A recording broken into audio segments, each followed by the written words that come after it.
Estamos quase chegando ao fim do primeiro trimestre de 2025 e a pergunta que fica no ar é: será que ainda vale a pena trabalhar com dados em 2025? No vídeo de hoje, essas perguntas vão ser respondidas por um relatório completo do Data Hackers, onde mais de 5.000 brasileiros foram entrevistados para entender o comportamento do mercado com relação a dados. Então a gente vai discutir aqui sobre remuneração, fatores demográficos, fatores que influenciam o mercado de dados, analistas, cientistas e engenheiros de dados, quanto cada um ganha, onde cada um trabalha, o que deixa cada um mais ou menos satisfeito dentro do mercado.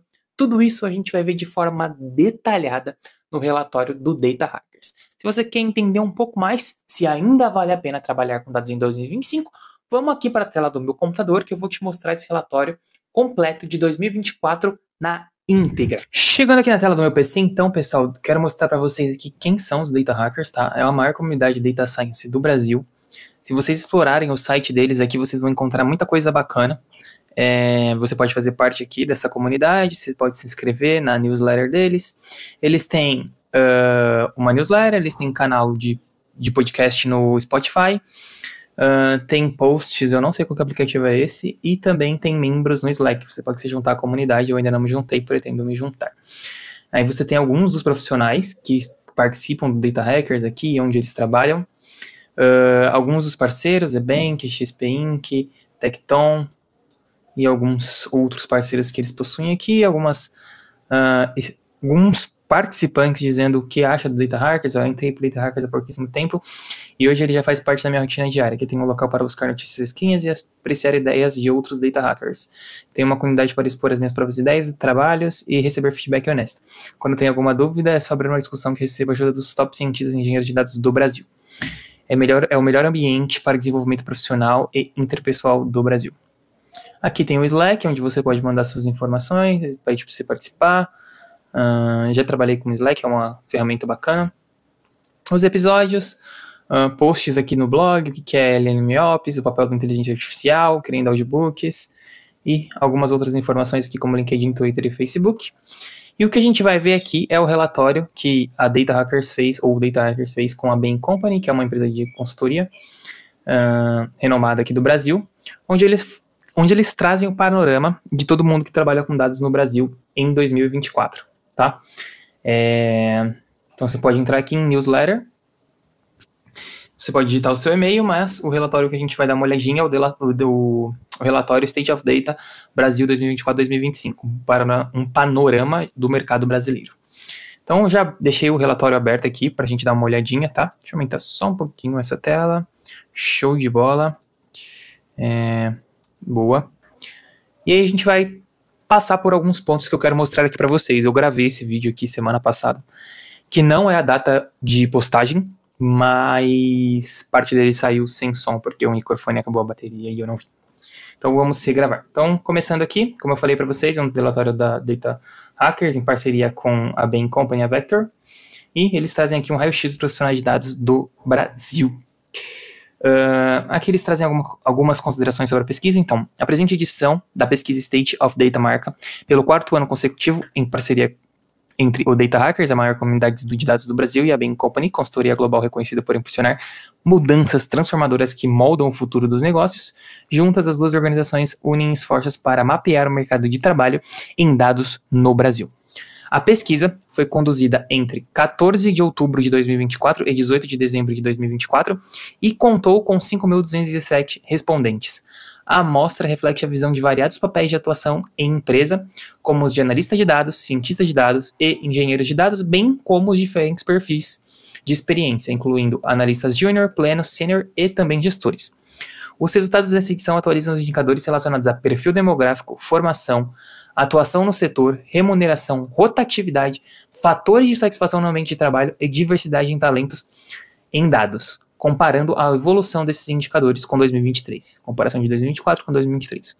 Além disso, podemos avaliar a evolução do impacto do surgimento da IA generativa, da GenAI, que a GenAI teve nas prioridades das empresas, quais os principais receios para a utilização e como essa tecnologia está impactando a produtividade dos profissionais. Nosso objetivo com essa nova edição é expandir a visão abrangente iniciada com a pesquisa em 2021, fornecendo parâmetros comparativos que possam servir como referência tanto para profissionais quanto para empresas no aprimoramento das relações de trabalho. E aqui tem os responsáveis, vamos lá. Então, a gente vai falar sobre principais resultados, perfil demográfico, formação e experiência, trabalho atual, trabalho remoto, remuneração, diversidade e AI generativa. Então, começando aqui com os principais resultados, aqui eles trazem um resuminho no começo. Então, eles falam, em relação às mudanças de emprego, 50,1% dos respondentes da pesquisa participaram de entrevistas nos últimos 6 meses. Um número menor do que em 2023 e do que em 2021 dos respondentes quando haviam participado das entrevistas. Ou seja, a maioria dos profissionais em dados, né, metade deles ali, costumam participar, pelo menos numa janela de 6 meses ali de entrevistas. A capacidade de retenção das empresas diminuiu em relação a 2023, ou seja, aumentou a rotatividade, com 60,4% dos aprovados optando por mudar de emprego versus 55% em 2023. O principal critério levado em consideração pelos profissionais de dados para escolher uma empresa é a remuneração, com 81% versus 75% em 2023. O modelo preferido de trabalho, não menos óbvio do que isso, né, se divide entre 100% remoto e modelo híbrido com dias flexíveis. Para quem não sabe, o modelo híbrido com dias flexíveis, para caso alguém não saiba, né, é basicamente quando você vai à empresa 1, 2, no máximo até 3 vezes por semana, mas com os dias de sua preferência. Então, de forma flexível, você consegue adaptar dependendo da semana. Esse movimento indica um aumento na preferência dos modelos totalmente remotos, que em 2023 era de 44%, então aumentou um pouquinho. Caso a empresa retorne ao totalmente presencial, como já aconteceu comigo em um caso, 75% dos profissionais pretendem procurar outra oportunidade híbrida ou remota, que foi o que aconteceu justamente comigo, tá? A remuneração dos profissionais de dados aumentou cerca de 11,8% entre 2023 e 2024, acima da inflação no período, que é de 4,83%. Dos respondentes da pesquisa, 29,5% reportam ter havido layoffs em sua empresa em 2024, que é uma boa porcentagem. E foi maior que em 2023. Para quem não sabe também, um layoff é uma demissão em massa de pessoas, tá? Impacto no desempenho de trabalho em relação à diversidade de gênero continua sendo um tema relevante. 64% dos respondentes do gênero feminino, 24% da população de profissionais de auto-identificados como pardos e 60% como dos pretos e 49% dos profissionais de PCD consideram que suas experiências no trabalho são afetadas, sendo que os aspectos mais citados são relacionados à quantidade de vagas, aprovação em processos seletivos e velocidade e oportunidade de progressão de carreira. E por último, acho que é o último highlight aqui, o tema AI generativa se tornou ainda mais presente em 2024, com 85,5% dos respondentes às pesquisas, mencionando que em suas empresas esta é uma tecnologia que está sendo trabalhada. Na maioria ainda é utilizada de forma independente e descentralizada, com os colaboradores utilizando. Das empresas que ainda não estão trabalhando com AI generativa, os principais motivos indicados são a falta de compreensão de como utilizar ou a falta de expertise ou recursos para utilizar. A IA generativa também está sendo utilizada como uma ferramenta de produtividade para 93% dos respondentes, mas a utilização ainda é realizada por conta própria com ferramentas gratuitas. Vamos lá. Então, primeiro, raio-x dos profissionais do Brasil pelo perfil demográfico, que a gente vai olhar mais pela leitura do gráfico, que é mais fácil da gente fazer alguns comentários aqui. Primeiro, distribuição de gênero por nível de cargo. Aqui a gente já consegue perceber de cara, né, um perfil majoritariamente masculino e feminino. Existem alguns outros gêneros, mas o que a gente consegue perceber é que em níveis menores a gente tem uma concentração maior do gênero feminino presente em vagas de dados. Quando a gente aumenta essa senioridade, esse número cai bastante, indicando que o gênero feminino ainda tem pouca aderência em cargos de gestão quando a gente está falando de dados, comparando com o público masculino, né? Outros gêneros acabam até que se fortalecendo conforme a senioridade aumenta, mas também diminui aqui quando chega em níveis maiores. Em relação ao perfil etário, os níveis de cargo júnior e pleno possuem maior concentração. Vamos olhar aqui no gráfico que é mais fácil de visualizar. Então, júnior está ali na casa entre 21 e 30 anos, que é o recém-formado na universidade mesmo, ou que está na graduação. Dificilmente tem um júnior ali menor ou igual a 20. É possível, tanto na área de dados quanto na área de programação, isso acontecer, já que é uma área mais descentralizada dos cursos que são ensinados na faculdade, como engenharia, economia, administração, direito e etc. Que aí você consegue ter uma abertura por mercado sem necessariamente uma graduação específica, já que as graduações que envolvem quem trabalha com dados são diversas, mas nenhuma especificamente em dados, né? Hoje a gente tem mais pós-graduações relacionadas a dados do que graduações em si. E aí, conforme, naturalmente, sua senioridade aumenta, a sua idade também aumenta. Então, júnior e pleno está entre os 21 e os 30 anos. Quando a gente chega em nível sênior, é uma pessoa que já tem de 31 a 40, né, que tem a maior margem aqui, mas também tem algumas pessoas abaixo de 30 ou 30 a menos. E aí, quando chega no nível de gestão, essa faixa aqui se consome muito maior na idade dos 31 aos 40 anos, que é o processo médio ali de quem sai de júnior para gerente. Aqui tem uma distribuição de local de residência por nível de cargo. E aqui tem um ponto interessante que a gente pode comentar. A gente tem maior concentração de gestão no sudeste e sul do país. Na verdade, no sudeste, né? É a maior margem que a gente tem aqui. Mas você consegue perceber que quanto maior a senioridade, mais no sudeste essa pessoa está, principalmente no nível de gestão. E quanto mais júnior é essa pessoa, você tem uma distribuição maior em outros estados, né? Em outros estados não, em outros setores do Brasil. Então, aqui a gente consegue perceber que no Nordeste a maior distribuição está concentrada no nível júnior, no Sul também, Centro-Oeste também, Norte também, e fora do Brasil é um pouco menor. E aqui é o seguinte, quanto menor a senioridade, mais fácil as empresas contratarem pessoas para trabalhar remotamente. Como o Sul-Sudeste é um polo econômico muito forte, para quem trabalha com dados, naturalmente, para quem tem uma senioridade menor, é mais fácil você conseguir vaga estando no Centro-Oeste, Norte ou Nordeste do país. Agora, conforme você vai subindo para níveis de gestão, onde é exigido agendas presenciais, é mais complicado que você consiga trabalhar remotamente de outra região do país e aí precise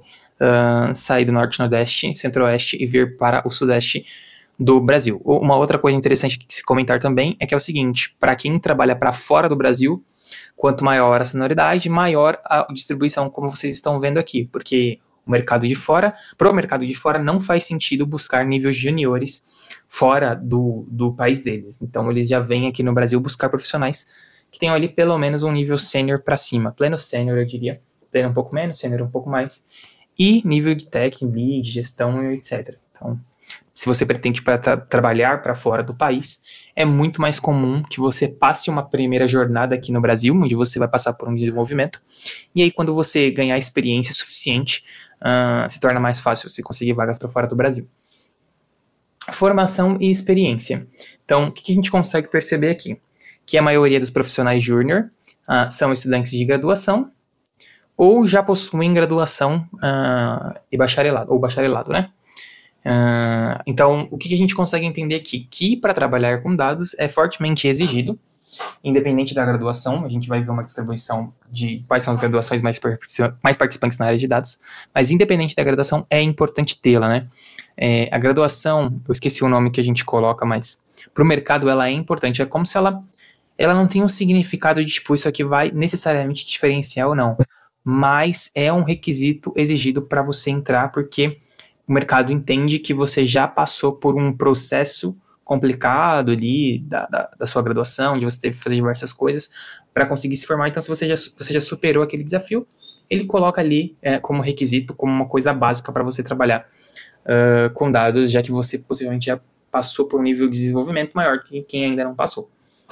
Agora, quando a gente entra em nível pleno, isso daqui já se divide um pouco mais, com 50-50 quase, onde a gente consegue ver ali uma maior porcentagem de pós-graduação. Então é bem natural que na área de dados as pessoas se especializem, afinal não existe uma graduação focada somente em dados, e é normal isso em qualquer contexto na realidade. E aí para quem vai em nível sênior e gestão, a pós-graduação, mestrado e etc., já são bem fortemente exigidos aqui. E eu acredito que, eu não diria nem que exigidos, né, mas é que é uma tendência natural ali você se especializar. Distribuição de área de formação por nível de cargo. Então aqui a gente tem quais são as principais formações das pessoas por nível de cargo. Você pode perceber que independente aqui do nível de cargo, as faixas, elas são bem próximas, tá? Então você tem a maioria ainda concentrada aqui em computação, engenharia de software, sistemas de informação e TI, então tudo que é relacionado a TI. Outras engenharias têm uma porcentagem forte aqui, principalmente nos níveis maiores. Economia, administração, contabilidade, finanças, negócios, outras exatas como estatística, marketing, publicidade, comunicação e jornalismo, a área da saúde e biológicas e também outros. Então são as principais graduações de profissionais que trabalham com dados. O interessante, deixa eu ver uma coisa aqui, experiência prévia e tal, acho que está um pouquinho mais para cima. Aqui, ó. Quanto à área de formação, embora ainda se destaque a predominância de áreas relacionadas a TI e engenharia, com quase 60% do total, a tendência de aumento de diversidade de profissionais indicada no último relatório é confirmada na presente edição, com outros compondo 7,7% do total de respondentes, enquanto em 2021 esse número era de 3,3%. Esse efeito pode ser explicado pelo interesse crescente na área de dados na atualidade, que tem impulsionado a migração de profissionais em transição de carreira. Então, se você está em transição de carreira, saiba que o mercado está muito aberto para esse tipo de profissional. Por que está aberto para esse tipo de profissional, Lucas? Porque quando você trabalha com dados, você trabalha com uma área democrática. Apesar de dados exigir uma parte técnica ali, que é importante, uma parte analítica, ela está presente em toda a indústria. Então, se você trabalha numa indústria, por exemplo, eu sou engenheiro eletrônico, se eu trabalhar numa indústria de energia, ou uma indústria relacionada à parte de energia, alguma coisa relacionada com eletrônica, eu vou ter a minha capacidade analítica técnica de dados somado à minha graduação e conhecimento em eletrônica e energia. Isso tem um potencial muito grande para dar insights relevantes, já que você conhece muito naturalmente do business, já que você passou uma graduação ali de 4, 5, 6 anos vendo aquilo. Agora, por exemplo, eu trabalhando com serviços financeiros, eu não fiz economia, eu não fiz nada relacionado a serviços que que estivesse relacionado a serviços financeiros. Então, eu tenho que entender um pouco mais do negócio para aí sim conseguir trabalhar com dados de fato, que dificultam um pouquinho mais, você tem menos insight, naturalmente, porque não é a sua área de expertise. E é por isso que eu acredito que existe uma tendência muito forte desses outros aqui trabalhando com dados, já que naturalmente uma pessoa que tem formação em área da saúde e vai trabalhar com dados na área da saúde vai ter um repertório muito maior para trabalhar com dados. Beleza. Aqui, isso a gente já falou, desci um pouquinho. Agora vamos falar sobre o trabalho dessas pessoas. Olha que dado interessante. Anos de experiência prévia em TI por nível de cargo. Dos profissionais júnior, 63,3% não tinham experiência quando começaram a trabalhar com dados. Quer dizer, não tiveram experiência prévia em TI quando começaram a trabalhar com dados. 63,3%. Então, se você acha que é um grande problema não conseguir trabalhar com dados porque não tem experiência, o mercado está aberto sim a contratar profissionais juniores que ainda não tiveram experiência prévia, tá? E aí, obviamente, esse nível aqui vai diminuindo, e ainda é aceito pessoas sem experiência prévia em TI, às vezes por alguma coisa muito específica, tá? Então, conforme a gente vai aumentando a senioridade aqui, possivelmente você já deve ter tido alguma experiência em TI. Aí tem um outro dado aqui que é anos de experiência em dados por nível de cargo. Ou seja, basicamente o que a gente está vendo aqui é quantos anos de experiência eu preciso ter para estar em cada um desses cargos. Então você consegue ter uma base aqui do mercado. Para quem é júnior, majoritariamente está entre 1 e 2 anos, a faixa aqui. Muito difícil alguém estar um pouquinho mais que isso. Passou de 1, 2 anos, aí você já começa a entrar no nível pleno, tá? Então você passa ali pelo menos de 3 a 4 anos de pleno, entre pleno e júnior, tá? E aí, posteriormente a 4 anos, ou até ter uma faixa legal que em 3 a 4 anos, já começa a entrar no nível de sênior. Então, é uma tendência bem, que a gente pode dizer assim, bem mediana do mercado. 1 a 2 anos de júnior, 3 a 4 é pleno, 5 a 6 sênior, e a partir disso, você já começa a buscar cargos de gestão, como é o que a gente consegue ver aqui. Então, no nível de gestão, majoritariamente as pessoas têm mais de 10 anos, entre 7 e 10 já compõem 50% aqui da fatia, e aí os outros estão distribuídos um pouquinho menos, o que é mais raro, mas acontece também. Aqui tem o segmento de atuação dos empregadores, então a maioria está em tecnologia e digital hoje, porque já é uma área que nasce digital. Se é uma área que nasce digital, é uma área que naturalmente acaba envolvendo mais o mercado de dados, mais profissionais de dados. Serviços financeiros, porque não deixa de ser o mercado digital, as pessoas estão mudando os hábitos de consumo, então os serviços financeiros entram muito aqui, varejo, que tem crescido bastante, área da saúde, educação, setor público, telecomunicações e outros que compõem várias outras áreas de atuação. Aqui a gente consegue ver a quantidade de profissionais dependendo do tamanho da empresa. Então, empresas até 100 funcionários. Você tem ali a maior fatia contendo entre 1 e 10 profissionais, mas ainda existe uma fatia aqui de 15% que não tem nenhum profissional de dados. Então, as empresas estão precisando. Isso aqui abre uma porta para quem quer empreender, começar a, de fato, trabalhar com dados de forma empreendedora. Quando a gente vai de 100 a 500 funcionários, a faixa de 1 até 10 se mantém. De 500 a 1.000, a maior faixa é de 1 até 10. E quando a gente passa de 1.000 funcionários, a maior faixa aqui começa a ser concentrada em mais de 50 funcionários. Hoje a Elo tem ali cerca de 30 profissionais na área de dados, alocado no time de dados de fato, mas existem outras pessoas distribuídas por outras áreas que também trabalham com dados. Então, quanto maior a empresa, mais profissionais de dados tem, quanto menor, menos profissionais de dados tem, uma tendência bem natural. Aqui, satisfação com a empresa atual por nível de cargo. O que a gente tem aqui é, basicamente, quem está mais satisfeito é quem possui cargos maiores, né? Quem está em cargos menores acaba tendo uma insatisfação menor, principalmente por conta que a gente vai ver daqui a pouco de salário e etc. É natural. Vou falar para vocês, galera, hoje eu sou cientista de dados pleno na Elo.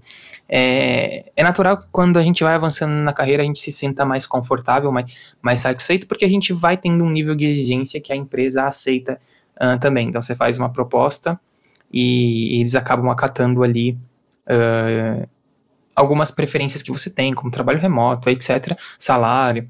Mas quando você é um nível júnior, você é um cara que está aprendendo e, consequentemente, seu nível de satisfação pode ser menor por vários fatores, como salário, a velocidade de progressão de carreira. Então, existem vários pontos aqui que também vêm da maturidade do profissional, que talvez ele ainda não tenha tanta maturidade quando ele ainda é júnior. Isso é bem normal. Motivo de insatisfação com a empresa, foi o que eu comentei com vocês. A maior é falta de oportunidade de crescimento e aprendizado no emprego atual. Às vezes você fica ali num marasmo e você pode perceber que isso cresceu bastante de 2023 para 2024. Salário atual não corresponde ao mercado, então é o segundo principal aqui. Falta de maturidade analítica da empresa, isso é bastante comum. Esse é o maior desafio para quem é analista, cientista e engenheiro de dados, porque a falta de maturidade analítica da empresa te desanima de você fazer muitos trabalhos, já que você tem uma dificuldade de penetração de uma cultura data-driven dentro da empresa, uma vez que a empresa não tem a cultura data-driven, ou seja, é tudo muito Excel, PowerPoint, tudo muito manual, ou às vezes a empresa não tem uma comunicação legal entre as áreas, e aí cada área reporta um dado diferente, isso é bastante complicado também, às vezes as áreas não querem implementar algo mais maturo ali de dados numa nuvem, por exemplo.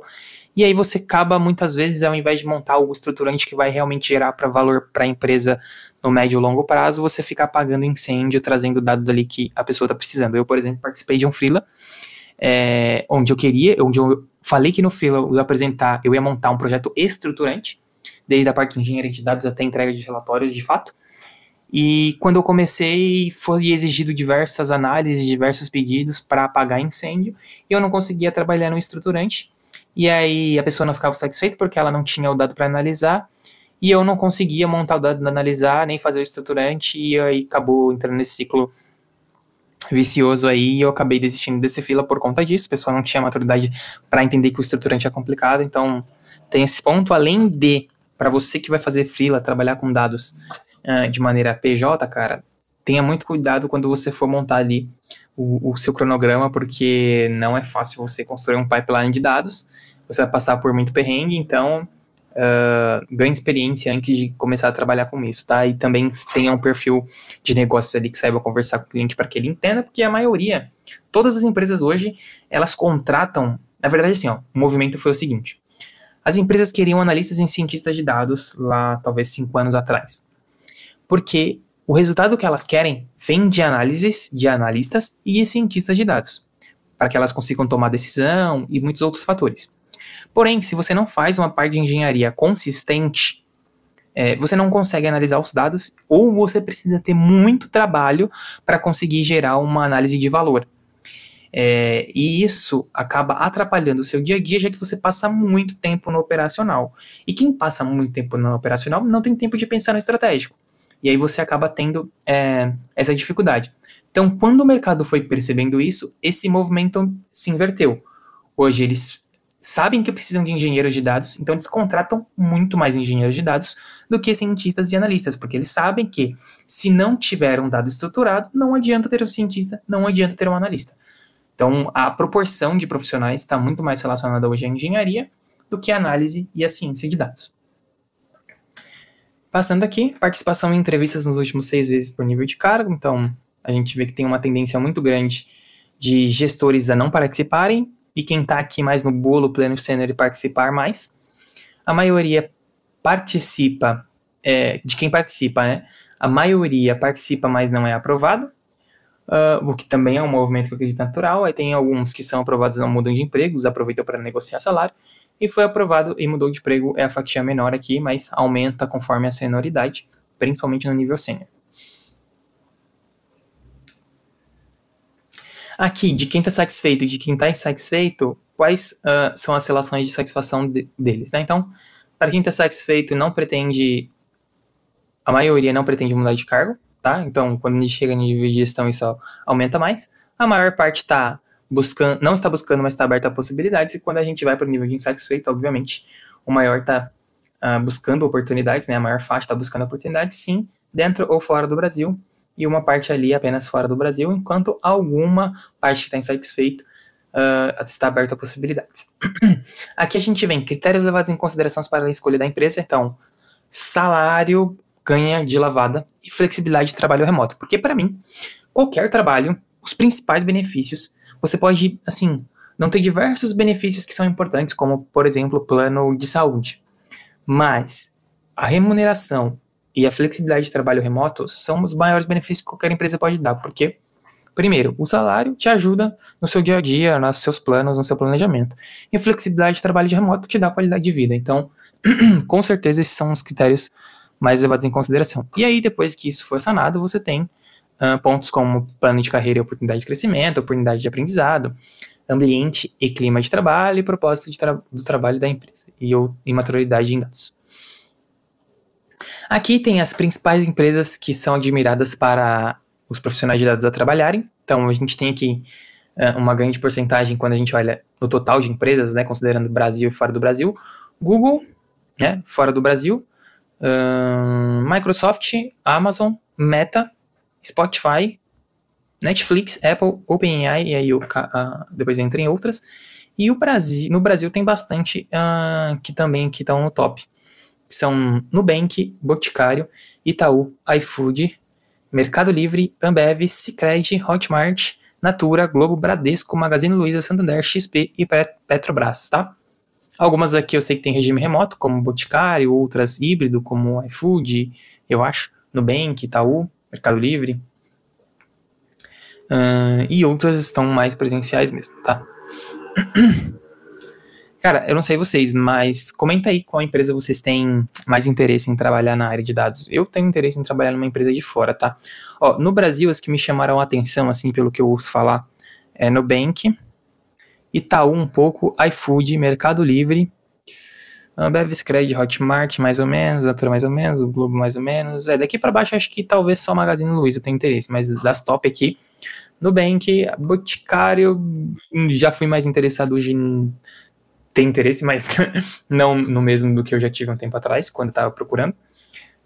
Itaú, o iFood tem parceria com a gente, então é uma empresa que eu já vi alguns projetos, eu acho interessante, tá?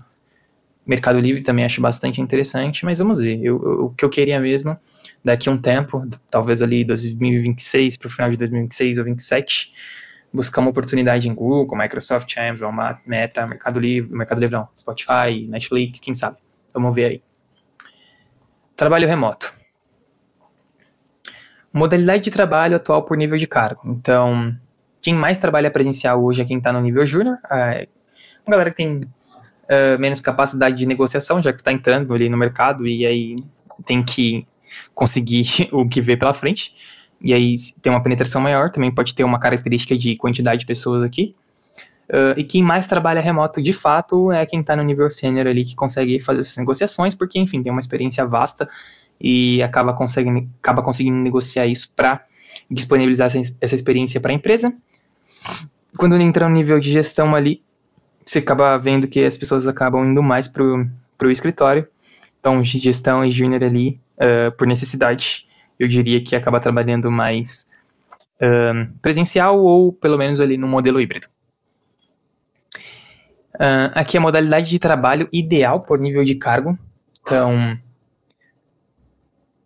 não sei qual foi a ideia, mas acho que é um panorama geral ali do que as pessoas pensam, né? Então, quem é júnior e gestão híbrido com dias flexíveis reina mais aqui, né? Tem uma fatia maior. E quem é pleno e sênior acaba focando mais ali no 100% remoto. Aqui tem modelo de trabalho preferencial por função. Então, você consegue perceber que engenheiros de dados preferem, né? Tem preferência por trabalhar de forma remota, cientistas um pouquinho menos e analistas um pouquinho menos. E eu acredito que isso aqui é muito de perfil. A gente tem analistas de dados que são pessoas mais relacionadas a negócio, então você tem um perfil um pouquinho menos técnico do que... um pouco menos técnico do que cientista e engenheiro de dados, enquanto o engenheiro de dados tem um perfil muito técnico e aí acaba tendo uma característica de alguém que gosta de trabalhar mais de forma remota. Aqui tem o modelo de trabalho por geografia, o modelo atual de trabalho por geografia. No Sudeste, a maior parte está concentrado como remoto. No Sul também está uma maior porcentagem considerada como remoto, e a fatia do 100% presencial acaba crescendo. No Centro-Oeste tem uma fatia muito grande do 100% presencial, quase comparável ali com 100% remoto. No Nordeste, aqui é o Nordeste e Norte são os que mais ganham no 100% remoto, justamente por conta do polo econômico. E no Norte também, apesar de ter uma boa faixa aqui com 100% presencial. O híbrido com dias fixos vai diminuindo, aqui conforme a gente vai subindo mais para o norte do país. E fora do Brasil, maior parte está remoto, boa parte está híbrido com dias flexíveis ou com dias fixos, e poucos fora do Brasil estão realmente presencial.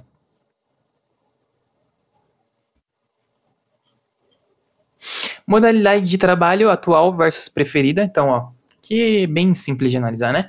Quem está 100% presencial prefere híbrido com dias flexíveis. Quem está 100% remoto prefere 100% remoto. Quem está híbrido com dias fixos prefere híbrido com dias flexíveis. E quem está híbrido com dias flexíveis prefere híbrido com dias flexíveis. Bem natural isso aqui. Agora, um ponto que é interessante aqui. Decisão caso a empresa volte ao mercado, ao modelo 100% presencial. Quem é júnior procuraria outra oportunidade híbrida ou 100% remota, ou pelo menos, ou aceitaria o modelo presencial. Quem é pleno também procuraria híbrida ou 100% remota, ou uma oportunidade 100% remota. Quem é sênior é oportunidade remota. Então, 80% aqui. E no nível de gestão, como a gente consegue perceber com os gráficos anteriores, assim como o júnior, são os que mais aceitariam o modelo 100% presencial, mas também procurariam uma vaga híbrida ou 100% remota. Decisão caso a empresa volte ao modelo 100% presencial por função. Então a gente consegue perceber que engenheiros de dados têm uma tendência muito maior a procurar um modelo 100% remoto, enquanto analistas de dados e BI procurariam uma oportunidade híbrida ou 100% remota. Analistas de negócios também, tá junto ali com analistas de BI, outros e gestão. Então a gente consegue perceber que engenheiros de dados, ou até cientistas de dados, são os caras que mais têm oportunidade de trabalho remoto, né? Ou pelo menos têm uma aderência maior ao trabalho remoto. Agora vamos a um fator importantíssimo, que é a remuneração. Na faixa de o que a gente consegue perceber aqui? De 2029 a 2024, o salário de quem trabalha com dados aumentou bastante, já que a gente vê que em 2019, 50% da fatia aqui praticamente, ou mais, ganhava menos de 6 mil.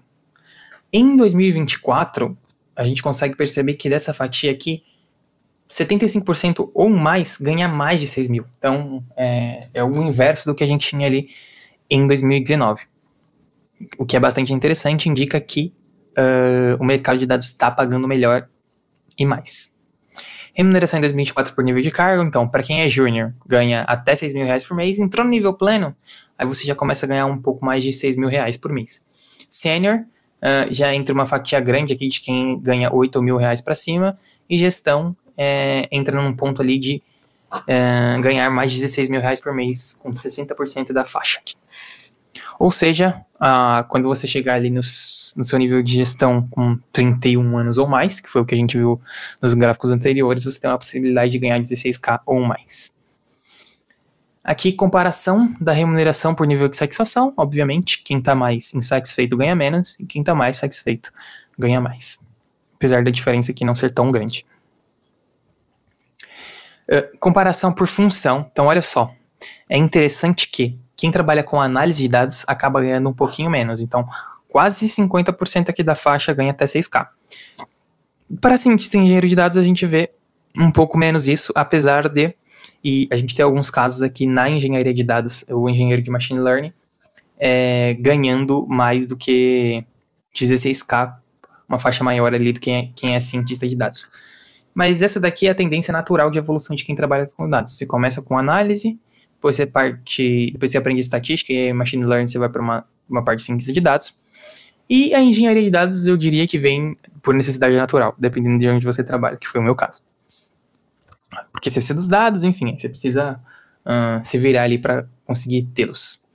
Aqui, por nível de cargo, né? Então, a gente consegue perceber que quem está em júnior, a faixa ali, independente se é analista, cientista ou engenheiro, é até 6 mil reais. Passou para pleno, aí você já tem uma mudança bem drástica, né? Você já troca de faixa aqui para 6k, pelo menos. E no caso de cientista e engenheiro, até 8k por mês.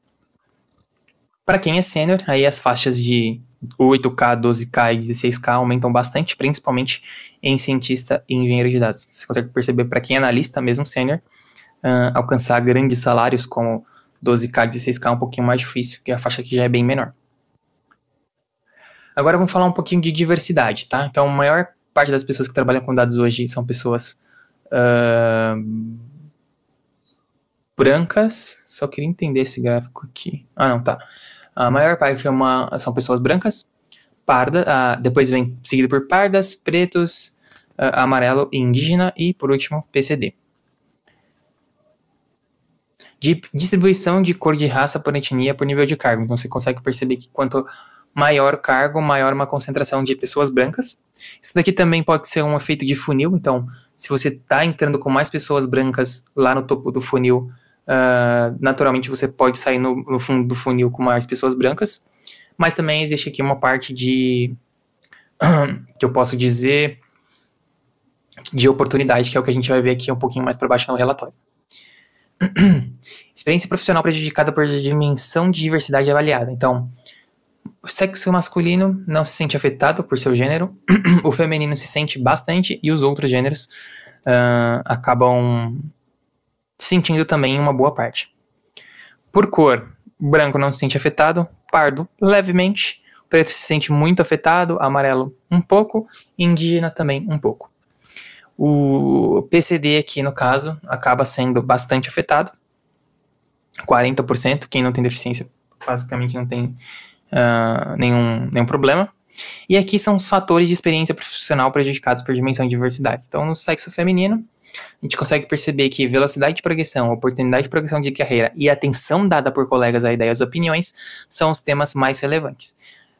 Enquanto pessoas pardas, pretas e com deficiência acabam se concentrando mais em aprovação nos processos seletivos, senioridade de vagas, quantidade de vagas, velocidade de progressão e oportunidade de carreira.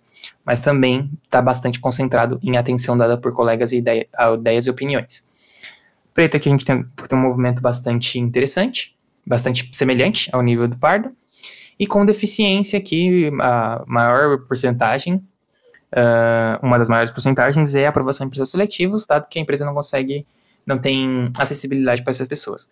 Velocidade de progressão de carreira e oportunidade de progressão de carreira também são temas bastante relevantes.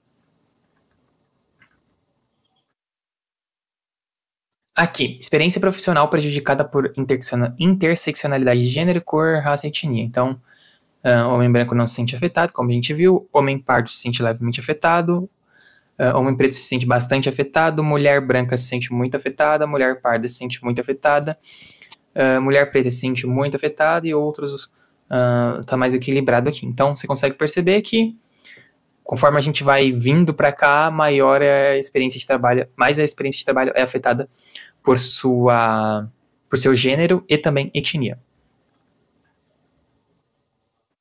Distribuição de remuneração por interseccionalidade de gênero, cor, raça e etnia. Então a gente consegue perceber que os homens brancos são os que ganham mais, aí a gente entra aqui numa faixa que é bastante semelhante, tá? Sendo que homem pardo preto tem mais possibilidade de ganhar 16 ou mais do que mulher parda preta.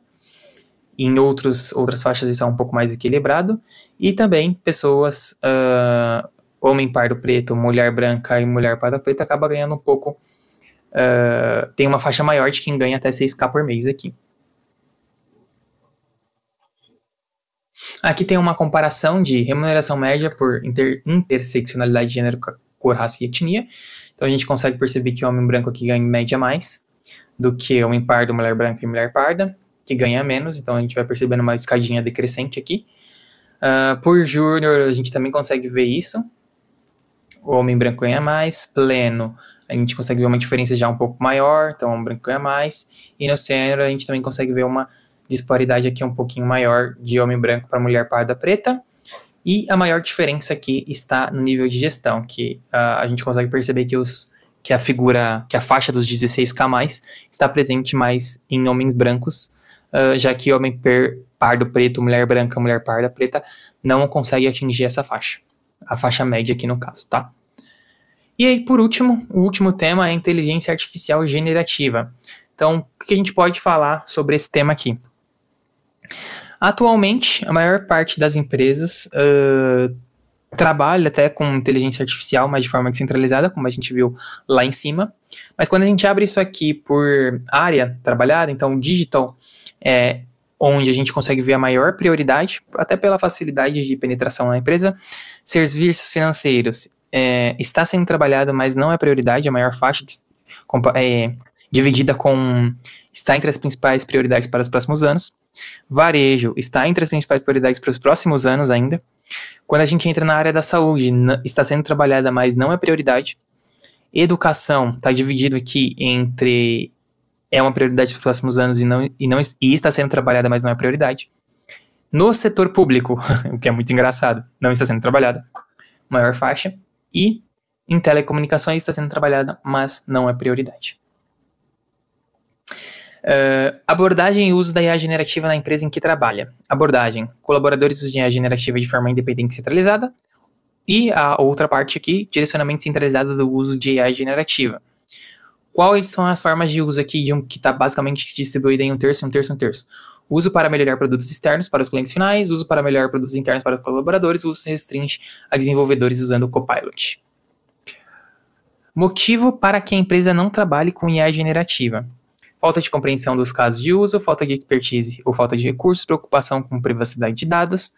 Dados da empresa não estão prontos para o uso da IA generativa. Então, embolando aqui o top 4.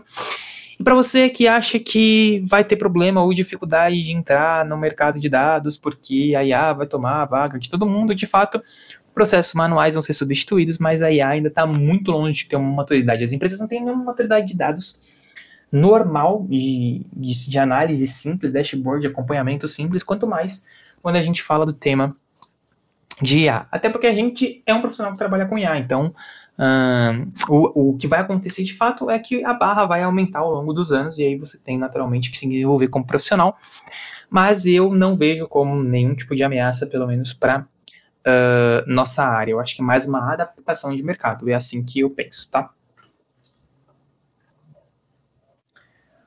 Aqui a gente tem utilização de ferramentas de IA generativa com foco em produtividade. Então, a maior parte, independente se é analista, cientista ou engenheiro de dados, utiliza soluções gratuitas de IA por enquanto. E é essa última análise que a gente tem aqui do relatório. Espero que vocês tenham gostado de ter visto esse relatório. Eu vou deixar ele aqui para vocês lerem na íntegra para quem se interessar. E continuem me acompanhando aqui no canal, que eu vou trazer muitas curiosidades sobre o mercado de dados. Eu vejo vocês no próximo vídeo. Não me esquece de seguir aqui no canal, acompanhar no Instagram também, minha rotina, e no TikTok. Vejo vocês no próximo vídeo. Até mais. Fui! Meu nome é Lucas e eu ensino recém-formados e pessoas de outras áreas a conquistarem sua primeira experiência profissional trabalhando com dados, mesmo que começando do zero. Você vai aprender a aumentar o seu salário, ter flexibilidade de trabalhar de onde quiser e receber propostas tanto nacionais quanto internacionais. Quer saber como? Me segue para mais.